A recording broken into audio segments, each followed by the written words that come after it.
Let us take up question number 66. Identify the correct statement with reference to human digestive system. Now here in the first choice, as you see, serosa is the innermost layer of the alimentary canal. Now you know serosa is the outermost layer. Ileum is highly coiled, so that is right, it is the longest part of our small intestine and it is highly coiled. But let us see the other options as well.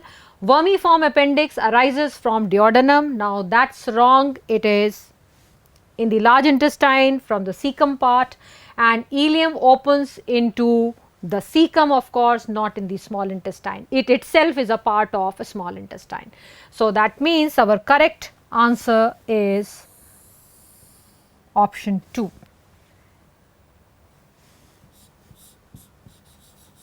Answer 2, this is correct. Now from here let us move on to our next question, that is 67.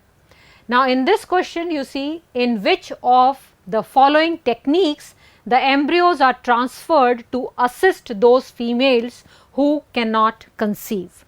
So we know that in this case one can carry out IVF, that is in vitro fertilization, and after in vitro fertilization the zygote so formed is incubated so that the division occurs and then it is transferred, which is called ET, right. So ET, that is embryo transfer. Now this ET is of two types, that is ZIFT, that is zygotic intrafallopian transfer, in case the embryo is within 8 celled stage, or you can say up to 8 cell stage, or the zygote, and if it is more than 8 celled stage then it is intrauterine transfer. So in this case we can see that these two are given in option 4 and this would be our correct answer.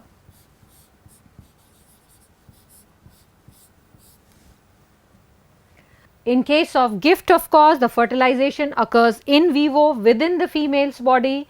In case of ICSI, that is intracytoplasmic sperm injection, in this case the fertilization is done in vitro, but after that once again it would be requiring embryo transfer. So that itself will not be a technique for embryo transfer. The only embryo transfer techniques would be ZIFT and IUT, right. So from here then we can move on to the next questions.